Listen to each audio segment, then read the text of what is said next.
বলেছি যে যতক্ষণ পর্যন্ত আপনারা এই দেশের কল্যাণ, ইসলামের কল্যাণ, মানবতার কল্যাণে যখন পদক্ষেপ গ্রহণ করবেন, কাজ করবেন, আমাদের সার্বিক সহযোগিতা আপনারা পাবেন।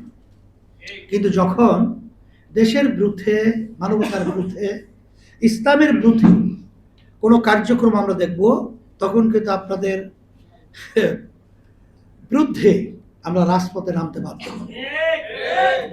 তাই সেদিক থেকে আমি বলবো যে আসেন, আজকে আমাদের সম্মানিত সভাপতি ঢাকা উত্তরের মাওলানা ফজলে বারী মাসউদ যে কথা বলেছেন, যে এই যে দুর্ঘটনাগুলো অনেকটাই আমি বলবো আসলে অবহেলা এবং নিয়ন্ত্রিত অনেক অংশে না থাকা, এইটাই কিন্তু আসলে আল্লাহ রাব্বুল আলামিন যে নিয়ম রেখেছেন, ওই হাদিসের ভিতরে আল্লাহ রাসূল সাল্লাল্লাহু আলাইহি ওয়াসাল্লাম বলেছেন যে হায়াত নাই, মানুষ শেষ হবে, কথা সব ঠিক আছে, কিন্তু রশি বাইদে তারপর তো তাকওয়ার উপরে তারপর ভিত্তি করতে হবে। আপনার রশি তাকে বাঁধতে হবে, তাওয়াক্কুল করতে হবে, আগে গরু ছাগলের রশি বাঁধতে হবে, এরপর তাওয়াক্কুল করতে হবে।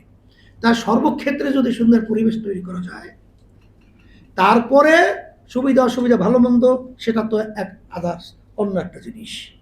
কিন্তু আপনার আমার অবহেলার কারণে যদি কোনো, আল্লাহ মাফ করুক, এই দুর্ঘটনাগুলো ঘটে, কতদিন আমরা দেখব?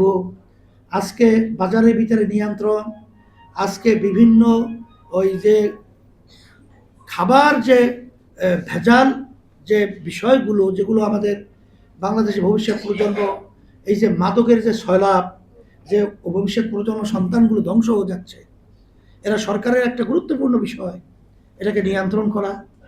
তারপরে যেখানে দুর্নীতি চলছে, যারা নাকি সুন্দর পরিবেশ তৈরি করবে, এটাকে নিয়ন্ত্রণ করা। তাই সুন্দর পরিবেশের জন্যে বর্তমান সরকারকে আমরা আহ্বান করছি এবং বাংলাদেশের মানুষকে, সাংবাদিক বন্ধুরা সহ সকলকে বলবো, আসেন, আমরা 53-54 বছর দেখেছি, আমরা ইসলাম নামক যে নীতি আদর্শটা রয়েছে, এটার যদি আমরা ফলো করতে পারি, তাহলে দুনিয়াতেও শান্তি পাবো, আখেরাতেও মুক্তি পাবো। আপনাদের সকলকে ধন্যবাদ জানিয়ে